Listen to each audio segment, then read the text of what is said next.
सामाजिक क्षेत्राचा अनुभव आहे। त्या थेट राजकारणात जरी काम करत नव्हत्या तरी देखील माननीय शिवराज पाटील चाकूरकर साहेब यांच्या समवेत राजकारणाशी अतिशय निकटचा संबंध त्यांचा होता आणि जाणीवपूर्वक सामाजिक कार्यात त्यांनी स्वतःला ठेवलं होतं।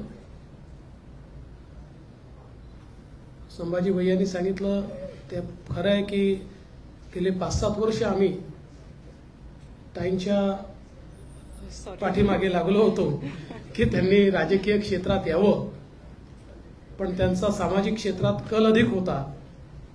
मात्र मला अतिशय आनंद आहे की त्यांनी फायनली निर्णय केला, कारण मी त्यांना एक गोष्ट सांगितली की भलेही शिवराज पाटील चाकूरकर साहेब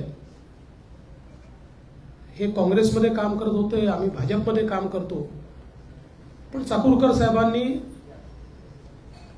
जी काही लिगसी तयार केली आहे ती अत्यंत मोठी आहे। एक अतिशय प्रामाणिक, सज्जन आणि मूल्यअधिष्ठित राजकारण करणारा राजकारणी अशा प्रकारची त्यांची प्रतिमा आहे।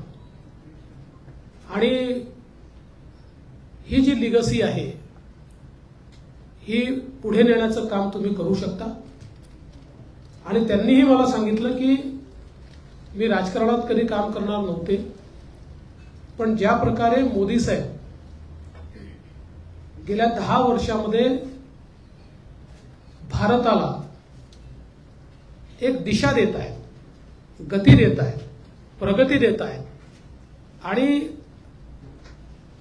मी सामाजिक काम करताना ज्या शेवटच्या माणसाकरता काम करत होते त्याच्या जीवनात जे परिवर्तन मोदी साहेबांनी केलंय त्यातनं मला देखील अशी प्रेरणा मिळाली की आता सामाजिक कार्यातनं राजकीय कार्याच्या मुख्य धारेमध्ये आपण समाविष्ट झालं पाहिजे।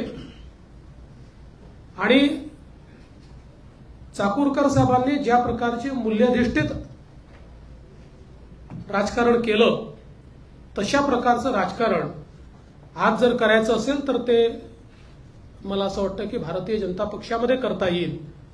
आणि म्हणूनच मी भारतीय जनता पक्षात तुमचा सगळ्यांचा मला आग्रह होता, आता मी निर्णय केलाय आणि मला या गोष्टीचा आनंद आहे की आज त्यांच्या प्रवेशामुळे एक अतिशय मजबूत असं नेतृत्व लातूर जिल्ह्यात आणि मराठवाड्यात आम्हाला या ठिकाणी मिळालेलं आहे। मागच्या काळात बसवराज पाटील साहेबांनी प्रवेश केल्यामुळे एक चांगलं नेतृत्व आम्हाला मिळालं।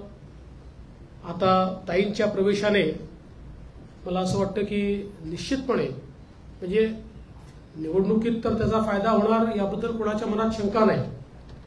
आमचे सुधाकरराव शिंगारे यांची जागा ही अधिक ताकदीनं निवडून येईल, धाराशिवमध्ये देखील आम्हाला त्याचा फायदा होईल याबद्दल आमच्या मनात शंका नाही।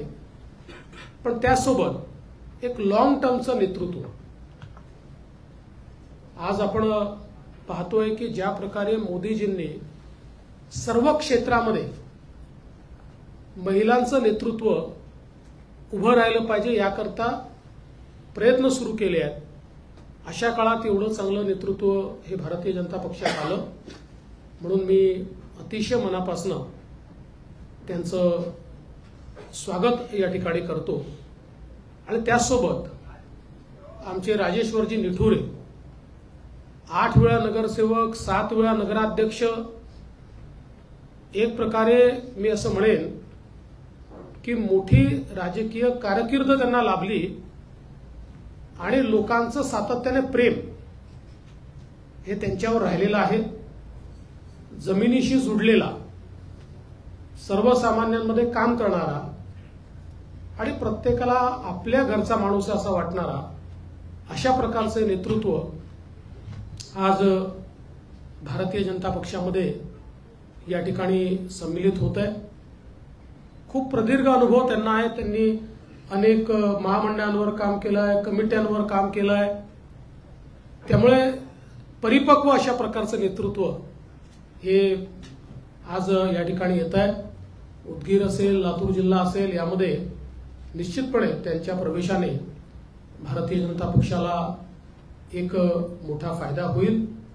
खूप वर्ष त्यांनी काँग्रेस पक्षामध्ये काम केलं. काँग्रेसचे जे अनेक शीर्षस्थ नेते होते त्यांच्या अतिशय जवळचे म्हणून त्यांनी काम केलं. पण आता ते देखील भारतीय जनता पक्षात काम करतायत आणि आम्हाला विश्वास आहे की त्यांच्या येण्यामुळे देखील एक मोठा फायदा आम्हाला या ठिकाणी मिळेल. मी आज या दोनही व्यक्तींचं भारतीय जनता पक्षामध्ये स्वागत करतो आणि मला विश्वास आहे की येत्या काळातली त्यांची वाटचाल ही अतिशय चांगली या ठिकाणी असेल. खरं म्हणजे ताईंनी तर सांगितलं की मंचावरचे सगळेच लोक हे त्यांना आग्रह धरत होते. म्हणजे या ठिकाणी कराड साहेब असतील, राणा जगजित सिंग असतील, अभिमन्यू पवार असतील, सगळ्यांचा आग्रह होता. ताई आता तुम्ही त्यांचा आग्रह सगळ्यांचा मान्य करून आल्या. आता तुम्ही पुढच्या काळामध्ये एक मजबूत नेतृत्व उभं करा. ज्या प्रकारे तुम्ही सामाजिक काम उभं केलं, आता तेवढ्याच ताकदीनं राजकीय काम तुम्ही उभं करावं, अशा प्रकारची मी शुभेच्छा तुम्हाला या निमित्ताने देतो. आणि पुन्हा एकदा आपलं सर्वांचं स्वागत करून मी माझं स्वागतपर मनोगत या ठिकाणी व्यक्त करतो. धन्यवाद.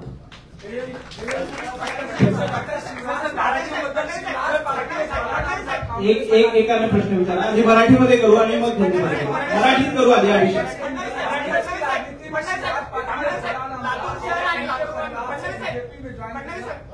देखिए, बहुत हमारे लिए खुशी की बात है कि शिवराज पाटिल चाकूरकर जी, जो कांग्रेस के बहुत कद्दावर नेता रहे हैं और भारत की लोकसभा के अध्यक्ष भी रहे हैं, भारत के गृह मंत्री भी रहे हैं, महाराष्ट्र की और देश की राजनीति का एक जाना माना नाम है.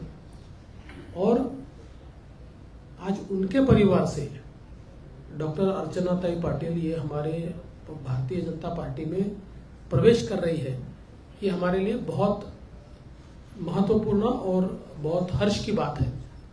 हम सभी जानते हैं कि शिवराज पाटिल चाकूरकर जी ने एक अपनी लीगेसी तैयार की है. एक मूल्यों की राजनीति करने वाला, एक स्ट्रेट फॉरवर्ड राजनीति करने वाला, एक स्वच्छ छवि से राजनीति करने वाला, इस प्रकार का, भले हमारे विरोध में रहे, वो कांग्रेस में है, लेकिन उनकी छवि एक अलग प्रकार की छवि है.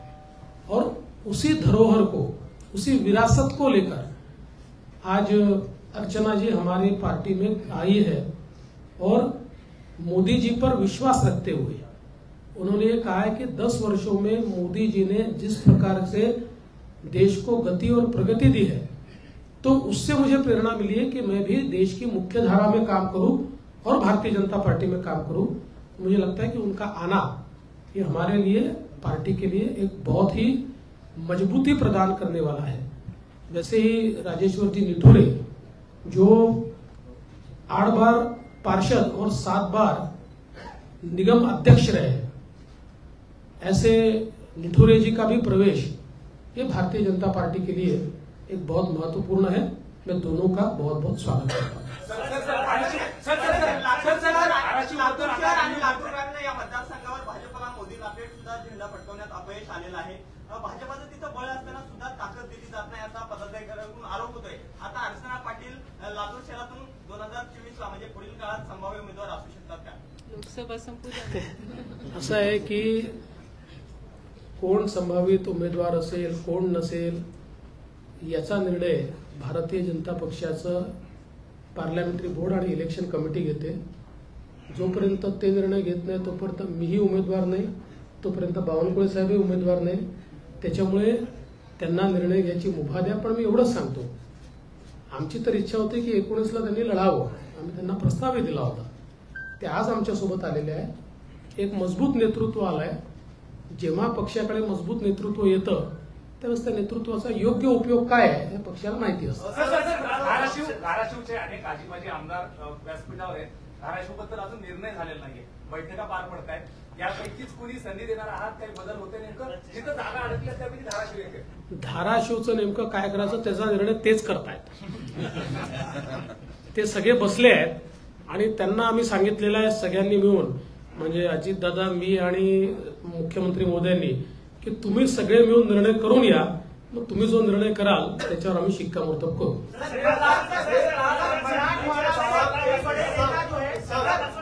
विनायक सकाळपासून एक चर्चा सुरू आहे की मराठवाड्यात एक बडा नेता भाजपच्या पक्षात प्रवेश करेल, भाजपमध्ये प्रवेश करेल.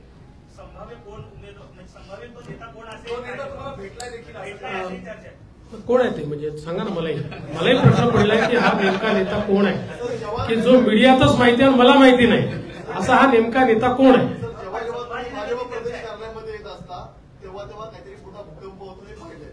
मागच्या वेळेला तुम्ही आलात तेव्हा अशोक चव्हाणांचा पक्षप्रवेश झाला. आज देखील तुम्ही येणार होतात. अशी चर्चा होती की मराठवाड्यामधला एक प्रमुख नेता तुमच्या संपर्कामध्ये आहे, तुमच्याशी संपर्क देखील झालेला आहे. तो पक्षप्रवेश आहे त्यामुळे तो रखडला. तो मुहूर्त तुम्ही नेमका कधी गाठाल? असं आहे की पहिल्यांदा तर मराठवाड्यातल्या मोठ्या नेत्यांनी प्रवेश केला आहे. याच्या व्यतिरिक्त आज दुसरा कुठलाही मोठा नेता प्रवेश करेल अशा प्रकारची परिस्थिती नाही. आणि टू बी फेअर तुम्ही माध्यम अंबादास दानवेंची चर्चा करतायत. असं आहे, आम्ही जर ऑपरेशन केलं ना तुम्हाला कळतच नाही, आणि तुम्हाला कळलं तर लक्षात ठेवा ऑपरेशन नाही. त्यामुळे अंबादास दानवेंची आमचा कुठलाही संपर्क नाही. त्यांच्या प्रवेशाची आमच्याकडे तरी कुठलीही चर्चा नाही. रात भर ट्विटर ट्रेंड कर रहा था कि महाराष्ट्र में राजनीतिक भूकंप होने वाला है और आज ही होगा या सोमवार को होगा, इस तरीके का। अरे मैं भी आपको पूछना चाहता हूं भाई, ये भूकंप क्या है मुझे तो बताओ. जो भूकंप हम करने वाले हैं ऐसा बोला जाता है, तो उसका सस्पेंस हमारे लिए तो छोड़ो, हमको तो बताओ कि किसके बारे में बातचीत चल रही. अगर कोई अच्छा नाम होगा तो हम भी उसका पीछा करना चालू करेंगे. रिमोट हा तुमच्या हाती असतो. ऑपरेशन कधी होत आहे खरंच कुणाला कळत नाही. मात्र सर येणाऱ्या काळामध्ये काही ऑपरेशन होणार आहेत. असं आहे की निवडणुकीमध्ये काही प्रवेश वगैरे होतच असतात, काही कमी अधिक भूकंप होतच असतात. आज तरी असं कोणी नाही, किंवा ज्या माणसांना तुम्ही संशयाच्या घेऱ्यात उभे करताय, to be fair to them, त्यांच्यापैकी कोणी नाही. अजूनही गोष्ट आहे, रत्नागिरी, सिंधुदुर्ग असेल, संभाजीनगर असेल, धाराशिव म्हणते नेमकं थांबलंय कुठं, कधीपर्यंत होईल काय अंदाज?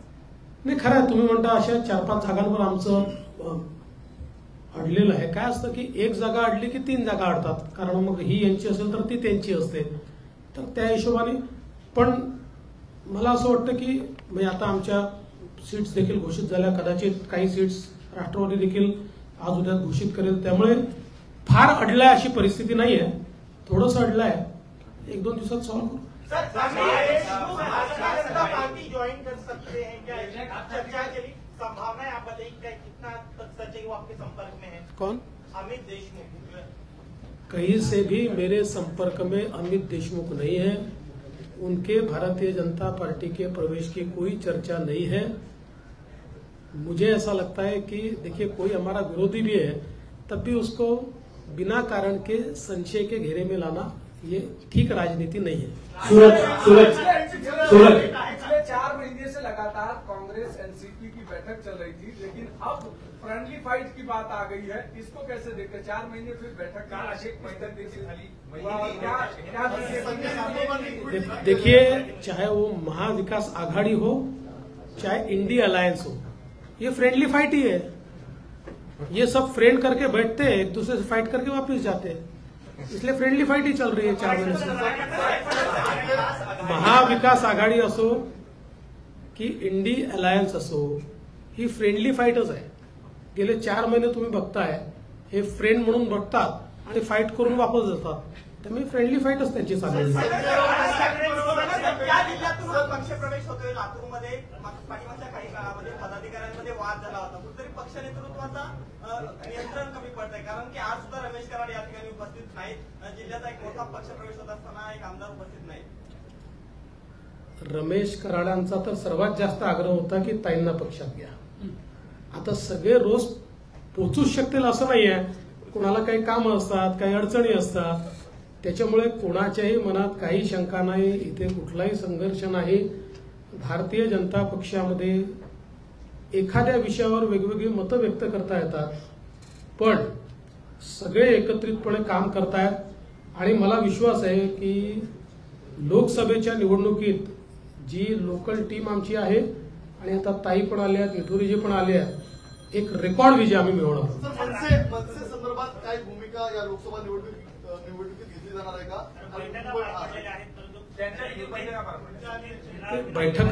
बैठका झाल्या आहेत याबद्दल कुठलेही दुमत नाहीये.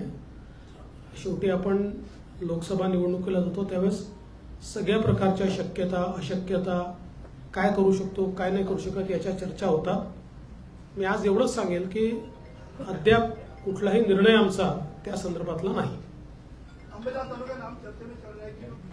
बोल दिया भैया, क्यों बेचारे अंबादास दानवे जी को विपक्ष के नेता है, क्यों उनको इतना परेशान कर रहे हो आप?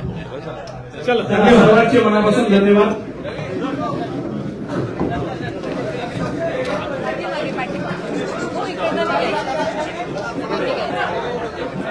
निवडणूक कार्यालयात